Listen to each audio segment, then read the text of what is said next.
Ош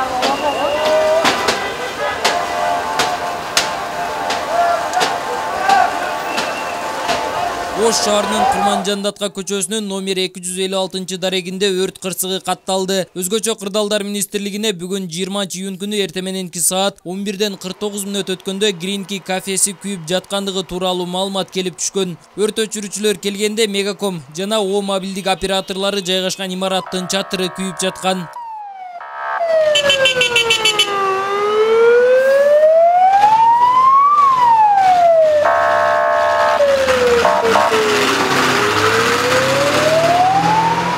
Тилсиз жого күбө болгон күбөнүн айтымында өрт алгач кайсыл жерден чыкканы билинген эмес. Алдын ала иликтөөлөрдө аныкталгандай өрт Гринке, Дайын тез тамактануучу жайлары, Мегаком, О мобилдик операторлору жайгашкан имараттан чыккан. Мен башынан көрдүм, крышадан өрт чыгып атат. Эми точно кайсы кимдикинен экенин билбейм. Анан ошо келип анан жардам берип, өчүрүп, анан биздин МЧС келип, пожарныйлар келип, буюрса өчүрүп, жакшы. Кудайга шүгүр, жакшы. Толук кеткен жок, үстү крыша эле күйүп калды окшойт, по-моему. Мен үстүндө жүрдүм, крыша эле күйдү да. МЧС тез эле келдиби? Тез келди МЧС аябай тез келди. Чакыруу түшкөндөн кийин өзгөчө Кырдаалдар министрлигинин ыкчам нөөмөт кызматы 3 мүнөт аралыгында келип өчүрө башташкан. Келген бөлүм өрттү өчүрүүгө күчү жетпесин байкап, дагы 3 жардамчы бөлүмдөрдү чакырышкан. Азыр жалпысынан 4 автоцистерна тартылды. Ошондо жалпысынан бир 25 адам. Азыр 3 бөлүктөн 4 автоуна чакырдык да. Пластик болгон үчүн өтө чоң кою кара түтүн чыгып аткан, шаардын бардыгы эле бурчуган көрүнүп аткан да. Азыр канча квадрат метр күйдү, канча чыгым болду, азыр аныктайбыз. Азыр биринчи өчүртө азыр өрттү чектеп алдык. Азыр толук акыркы чогуу алгы чектеп өчүрөбүз. Өрт кырсыгы катталган жайдын бир бөлүгү Алмаз Көчкөнбаевке, экинчи бөлүгү Ташмурзаев аттуу жеке ишкерге таандык. Алдын ала тактоо иштеринин жыйынтыгында жалпысынан 300 квадрат метр жер күйүп кеткендиги аныкталды. Мен өзүм азыр өрттү жетектедим, келип газ түтүнүнөн коргоочу аппараттар менен ичине кирип чалгындоо жүргүзүп, азыркы учурда өрт чектелди. Азыр өчүрүү иштери толук улантылып атат. Өрттүн чыгуу себеби азырынча аныкталды элек. Азыр биздин атайын сыноо лабораториясынын офицерлери келип азыр иликтөө иштерин жүргүзүп атышат. Өрттөн жабыркагандар тууралуу маалыматым жок. Ошондой эле азыр шаардын атайын кызматтары менен биздин кызматтар байланышып, электросеттен бригадирлер келип өчүрүп берди, бригадасы келип.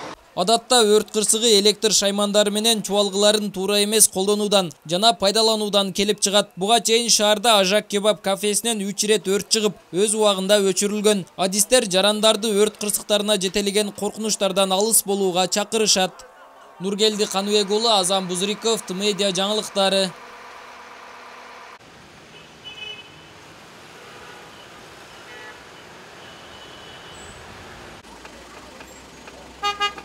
Машинаны четке токтоп, сразу чөсүн.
Бүгін saat 11:49-da bildirүү түштү бизге ушул Араванскийде ушул тез татым немеси күй тат депчи. 11:52-де биринчи бөлүкчө бул жакын эле жайгашкан да 150 метр. Биринчи бөлүкчө келип эле жардамга сурады. Ошол замат эле дагы 3 кошумча автоцистерна чакырдык. Мен өзүм азыр өрттү жетектедим. Келип газ түтүнүнөн коргоочу аппараттар менен ичине кирип чалгындоо жүргүзүп, азыркы учурда өрт чектелди. Азыр өчүрүү иштери толук улантылып атат. Өрттүн чыгуу себеби азырынча аныкталды элек. Азыр биздин атайын сыноо лабораториясынын офицерлери келип азыр иликтөө иштерин жүргүзүп атышат. Өрттөн жабыркагандар тууралуу маалыматым жок. Ошондой эле азыр шаардын атайын кызматтары менен биздин кызматтар байланышып, электросеттен бригадирлер келип өчүрүп берди, бригадасы келип. Тез жардам, анан патрулдук милиция келип жолду жаап беришти. Азыр жалпысынан 4 автоцистерна тартылды. Ошондо жалпысынан бир 25 адам. Азыр 3 бөлүктөн 4 автоуна чакырдык да.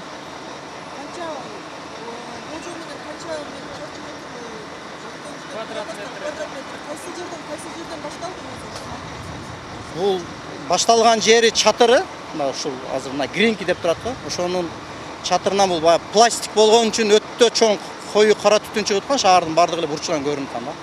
Азыр канча квадрат метр күйдү, канча чыгым болду азыр аныктайбыз. Азыр биринчи өчүртө азыр өрттү чектеп алдык. Азыр толук акыркы чогуу алгы чектеп өчүрөбүз.